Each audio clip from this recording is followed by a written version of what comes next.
Everyone, I am so thrilled to guide you through this explainer today because I'm taking you on a journey that started out as just a simple, breezy Sunday drive and completely morphed into this sweltering, breathtaking adventure.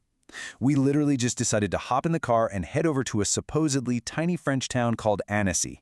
Little did we know, our expectations were about to be completely flipped upside down. So, when you picture a sleepy, quiet little European town? Yeah, that's exactly what we had in mind.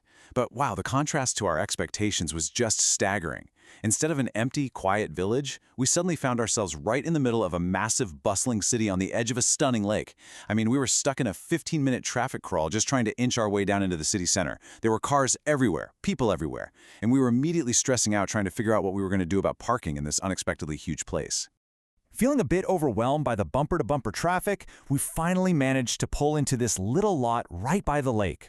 We rolled down the window to ask a lovely older local couple about the parking fees, fully expecting it to cost a small fortune. Their answer? Absolute pure relief. They just smiled at us and said, "Oh no, it's Sunday. It's free on Sunday." You guys, we had completely scored free parking just steps from the water. Talk about a total game changer to start the visit off right. And honestly, the moment we stepped out of the car, we were just hit with this breathtaking view. This vibrant turquoise water isn't just pretty to look at. Lake Annecy is actually known as Europe's cleanest lake.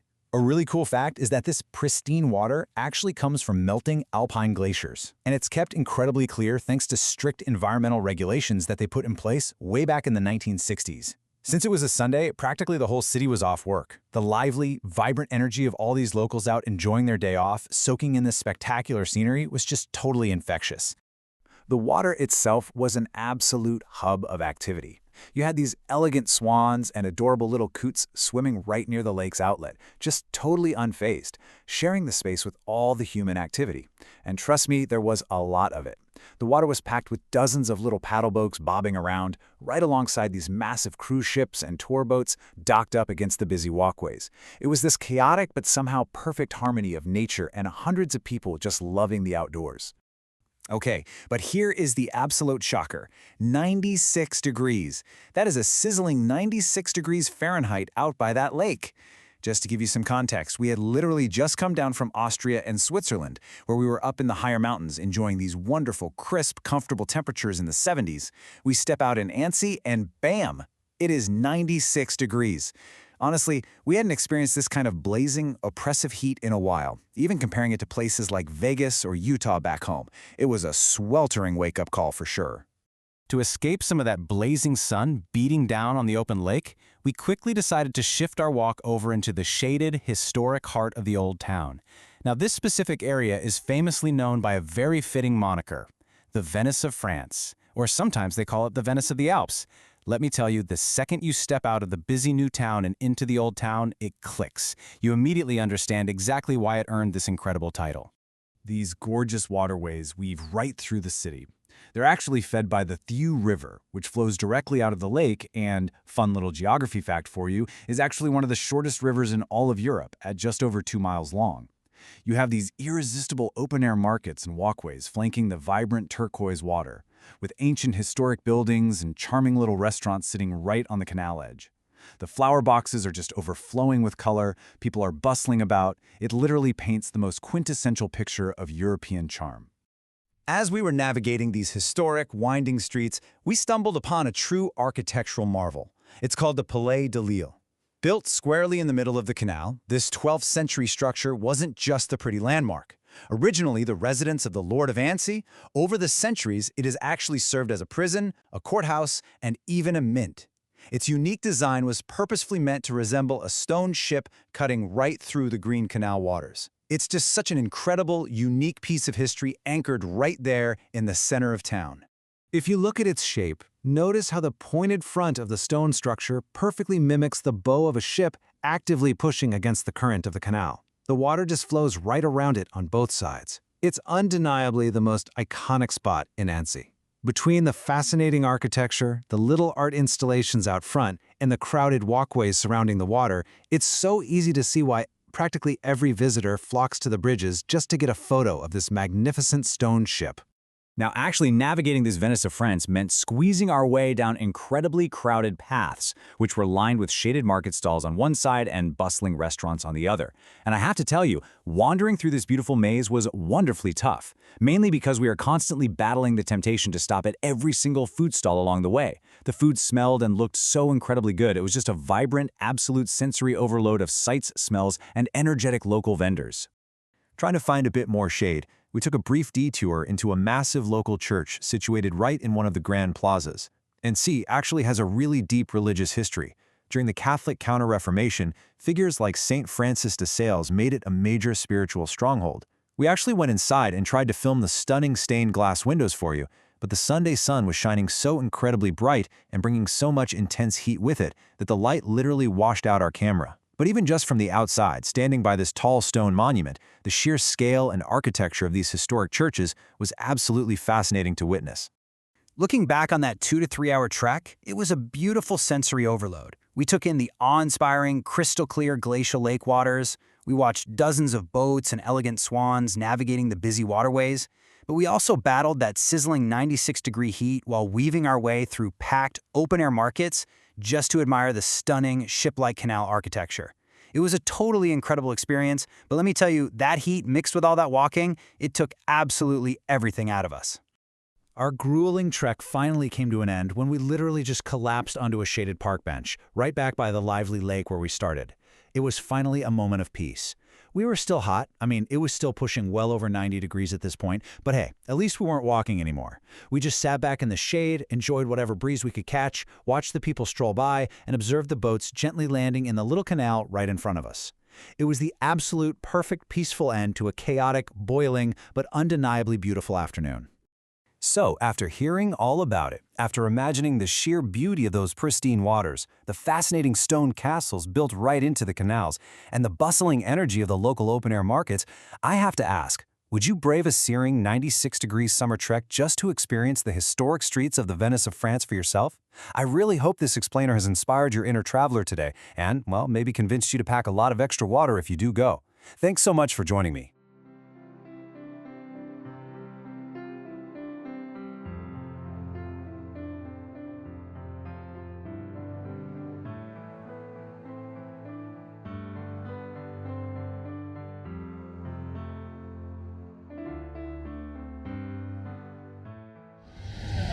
Another day, some more travels.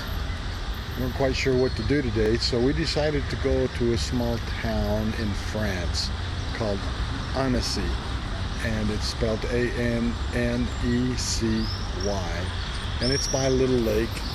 And we thought it was just a small town, kind of like Hallstatt that we went to, but when we got here, we realized that it is a big town by a lake. And it took us 15 minutes to get in. Luckily, we found a little parking lot, as you can see right there, right down by the lake. The lake is right over that way. We're going to be walking there, and this was the traffic that we were in coming down into the city. Nice building up there.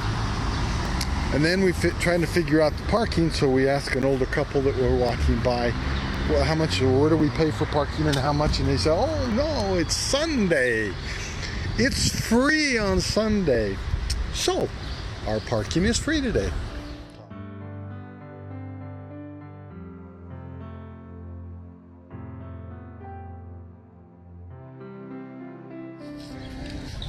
Here is the lake, Annecy Lake. I'm not sure if that's the name of the lake or not. Water's pretty clear. Lots and lots of people. Being a Sunday, everybody's off work and they're out in their little boats paddling. There's a park. I think there's an old town which is back, and we're going to walk down through that. Just as a FYI, being in Austria and Switzerland, up in the higher mountains, being in the 70s was wonderful. It's 96 degrees out here today. It's very, very warm.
This is actually the outlet of the lake.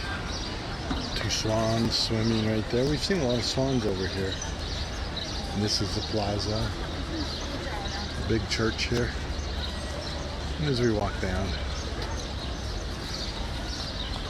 through the plaza, it's a fascinating place. There's a guy doing artwork. But I have to tell you, it's nice and warm out here today. We haven't experienced this temperature in a while. I know in Vegas and I know back in Utah it's been warm, but we haven't been that warm, and so it's a little different. I think we'll go experience this church here, but it's an interesting little town down here in Old Town. Right here is right there is it's been around for a long time, kind of a castle. It's built right in the middle of the canal, and I think it was built to represent a ship. I was out looking at it online. There's some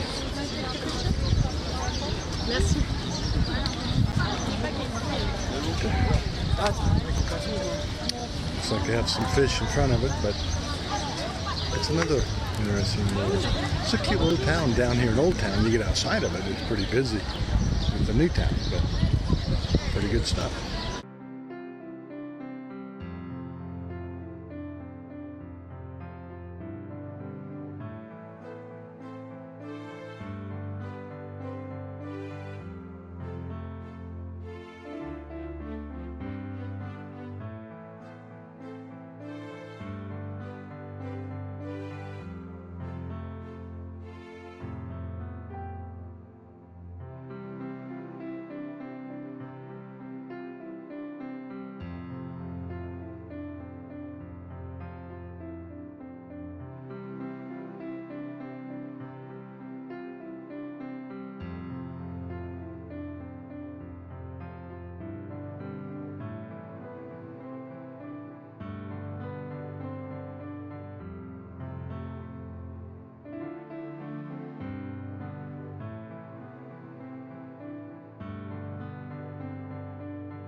So we walked down this walkway.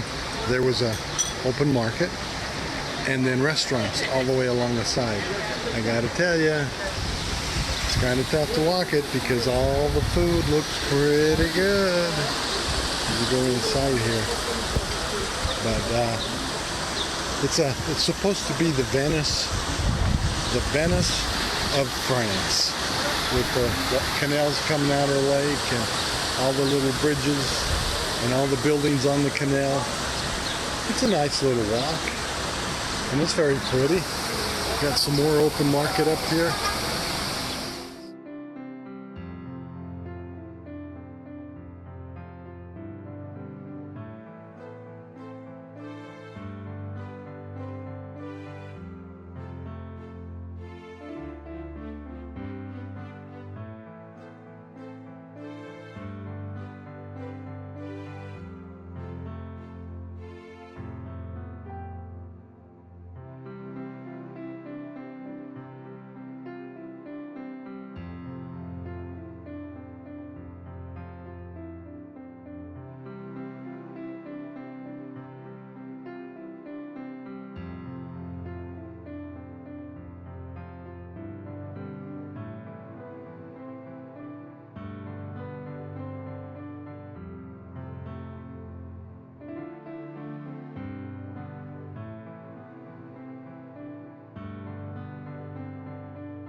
And coming into another large church. I'm going to walk you through it, not speaking.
We have been walking for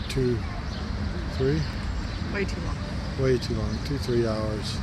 It's about 90 degrees. It's really hot. We're sitting here in the park, watching people go by, watching the boat land in the little canal there, in the shade on a bench. It's kind of nice. Still hot, but at least we're not walking. So if we decide to move, I will show you more, but that may not be for a little while. There's a lot of people out on the...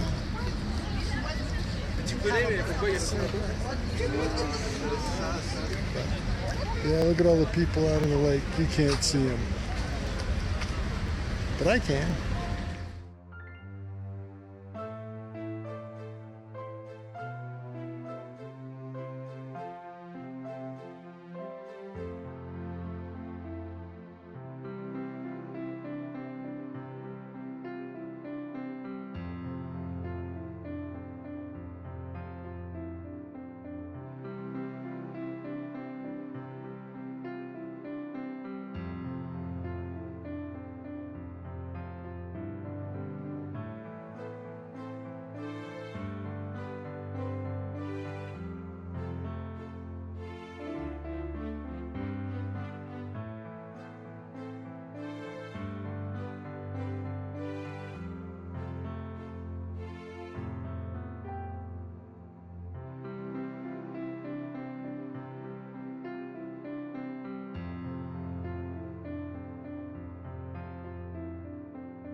The lake. There are a ton of people out on this lake. Those little paddle boats, little boats, cruise boats, everything. Lots of people. It's very, very warm today.